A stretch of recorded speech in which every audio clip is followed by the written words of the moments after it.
Ready?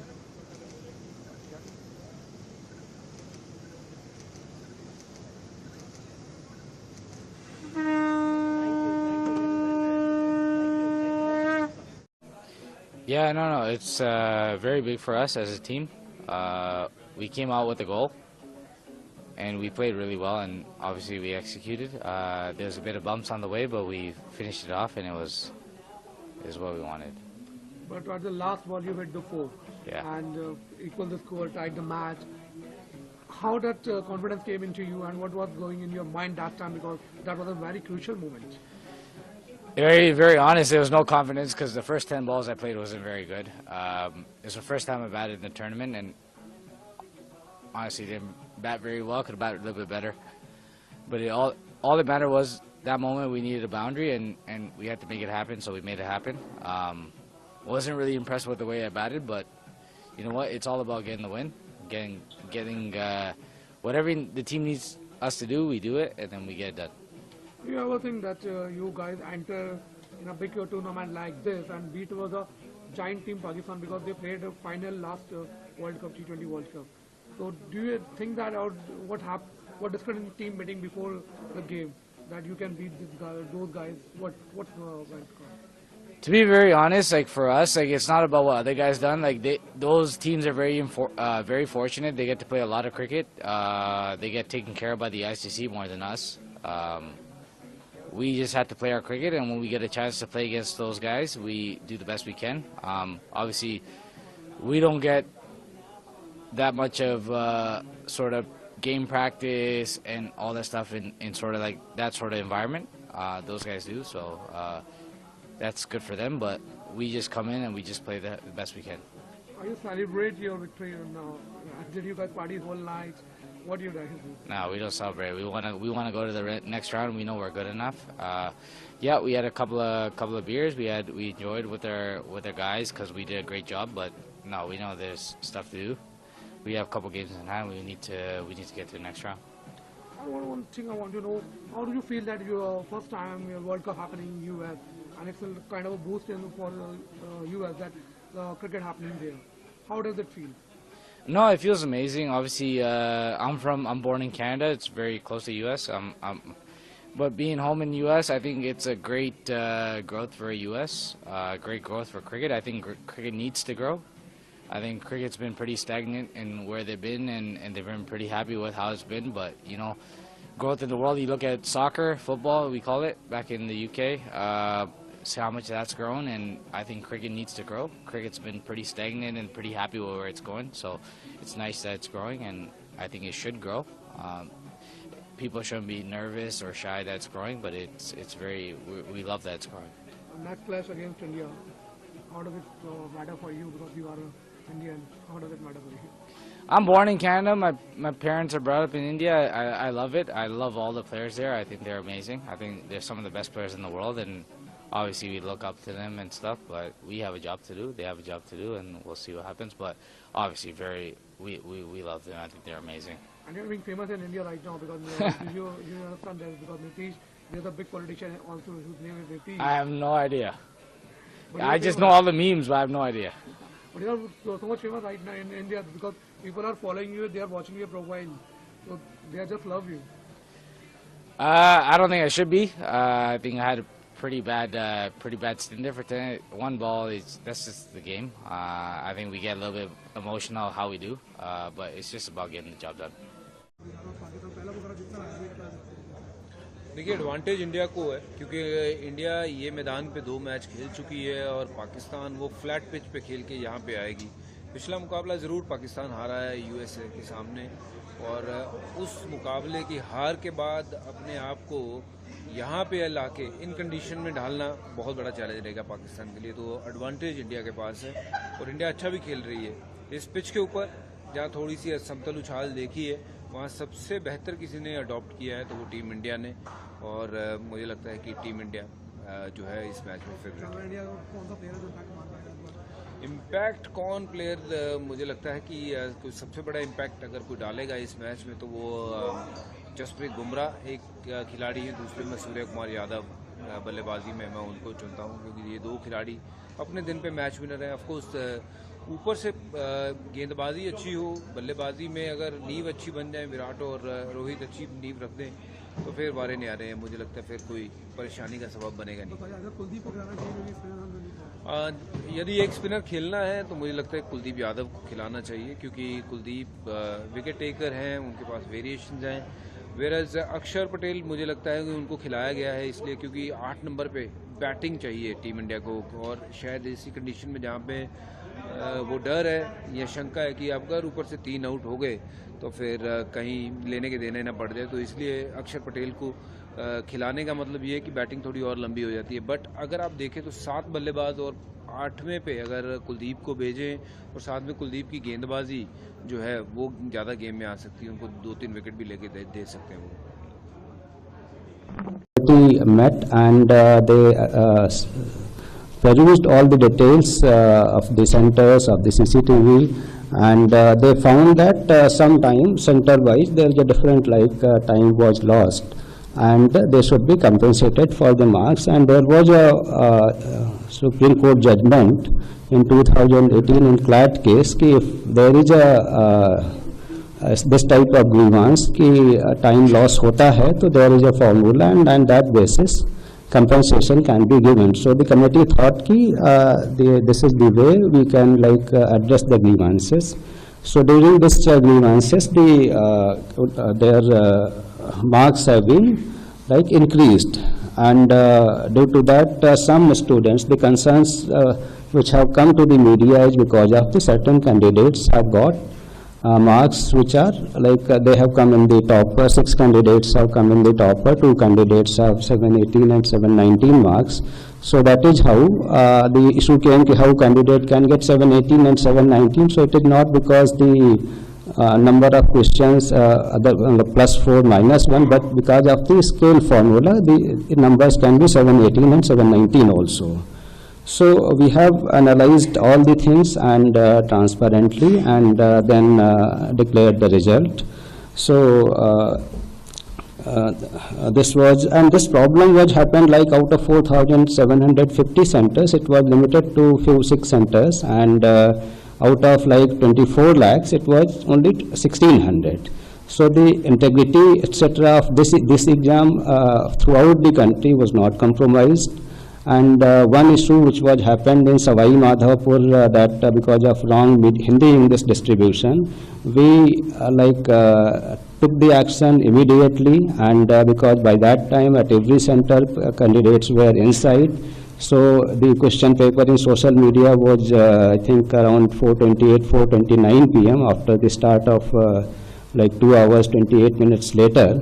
So we said that there is no paper leak, and we reconducted the exam at that center with a different question paper, and it went smoothly. And then there were allegations from some other centers that there is a possibility of paper leak. So we all again analyzed our system and denied that report through the press release on 6th of May. So the whole exam process has been very transparent, and the integrity of the exam was not compromised at all, and categorically stated in our press release. So we assure all the student community that the exam has been done with full integrity. So this is a brief of the things. Thank you. हाँ, हमने हमारा घोषणा पत्र निकला था चुनाव के दौरान जो समस्तीपुर लोकसभा का लोकल इश्यूज को लेकर के था, उसका भी जो घोषणा पत्र हमने तैयार किया था वो भी बहुत ही इन्वॉल्विंग प्रोसेस था। एक वेब पोर्टल लॉन्च हुआ था, उसमें समस्तीपुर की जितने भी लोग थे जो उनकी अपनी महत्वाकांक्षाएं थी, जो उनकी आशाएं थी, जो वो चाहते थे कि उनके क्षेत्र में हो, उसका सुझाव उन्होंने दिया था। एक पूरी टीम बैठी थी, वो सारी टीम मिलकर एक घोषणा पत्र निकाली थी। उसमें हमने कनेक्टिविटी की बात की है, इंफ्रास्ट्रक्चर की बात की है, युवाओं के रोजगार की बात की है, हमने किसानों के हक की बात की है। किसानों के लिए हमें लड़ाई लड़ना है, वहाँ पे बहुत सारे मजदूर हैं, उनके लिए हमें लड़ाई लड़ना है। ज़्यादा से ज़्यादा किसानों को हम केंद्रीय योजना से जोड़ सकें, इसके लिए हमें काम करना है। और हम मानते हैं स्वास्थ्य के लिए काम करना है, हमें शिक्षा के लिए काम करना है। ये सारा चीज़ उस घोषणा पत्र में मेंशन था। यहाँ से दिल्ली से फ्री होकर वापस क्षेत्र जाएंगे और एक एक करके सबको टिक करेंगे। क्योंकि मोदी जी का नारा खुद विकास का रहा है, तो इस चुनाव के बाद बिहार में विकास का पहिया कितनी तेजी से घूमेगा, आपको क्या लगता है? डबल इंजन के साथ, डबल इंजन, डबल स्पीड। और हम मानते हैं कि इस बार तो हमारे सभी जितने भी हैं, इस बार पिछली बार तो हमारे हमारे जो पार्टीज थी वो एनडीए में कम थी। इस बार हम 5 पांडव हैं और 5 पांडव मिलकर के बिहार की राजनीति को भी आगे लेके जाएंगे, बिहार की जनता का विकास करेंगे और बिहार को नई ऊंचाइयां देंगे। मैम, चिराग पासवान जी को सरकार में आप किस रूप में देखती हैं? क्या कोई पद नहीं मिलने वाला है? जहां तक हम जानते हैं हमारे नेता चिराग पासवान जी का कोई भी डिमांड नहीं है, पर अगर उन्हें कोई जिम्मेदारी सौंपी जाएंगी तो वो अपनी जिम्मेदारी का पूर्ण तरीके से श्रद्धापूर्वक निर्वहन करेंगे। और हम बिल्कुल चाहेंगे कि लोक जनशक्ति पार्टी को चिराग पासवान जी के अगर उनको कोई बड़ी जिम्मेदारी मिलेगी तो पार्टी के सभी लोग बहुत ही प्रसन्न होंगे और पूरी लगन के साथ काम करेंगे। Thank you. जो मीटिंग हुई है, यशस्वी प्रधानमंत्री को नामित किया है और जिस उत्साह उमंग के साथ में कल की जोर शोर से तैयारी की जा रही है। कल 9 तारीख भारत के इतिहास का एक नया दिन बनेगा।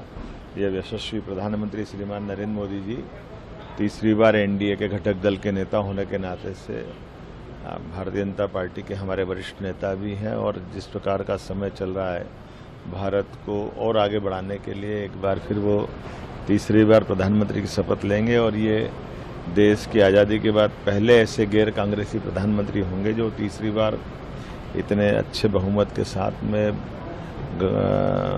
खासकर भारत को तीसरी आर्थिक ताकत बनाने के लिए और विभिन्न प्रकार के विकास के सारे एजेंडों को आगे बनाने के लिए दुनिया इसका इंतज़ार कर रही है और हम सब भी इंतज़ार कर रहे हैं।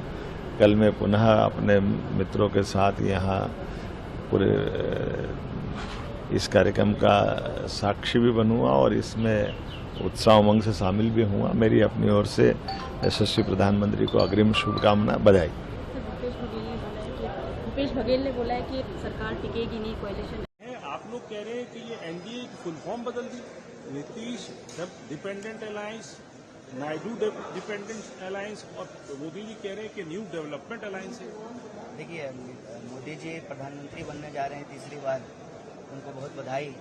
लेकिन हमारे लिए अभी सबसे बड़ी चिंता की बात यह है कि देश भर में जो नीट में धांधली हुई है और स्टूडेंट के भविष्य के साथ जो खिलवाड़ किया गया है, और लगातार चाहे पहला कार्यकाल हो, दूसरा कार्यकाल हो या तीसरा कार्यकाल हो, इस देश में नौजवानों का भविष्य खतरे में है, अंधकार में है।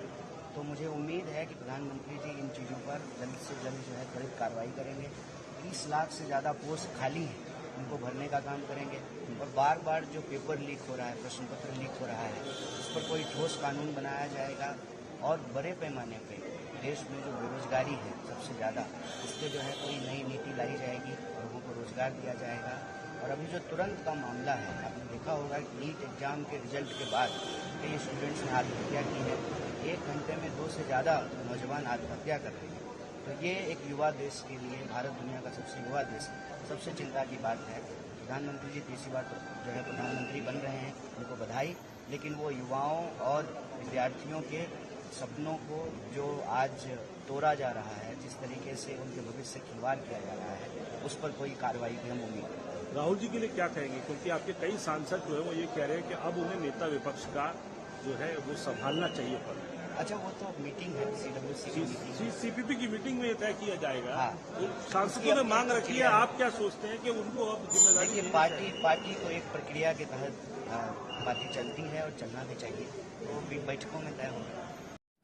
CWC unanimously requested Sri Rahul Gandhi ji to take the leader of the opposition position in Lok Sabha.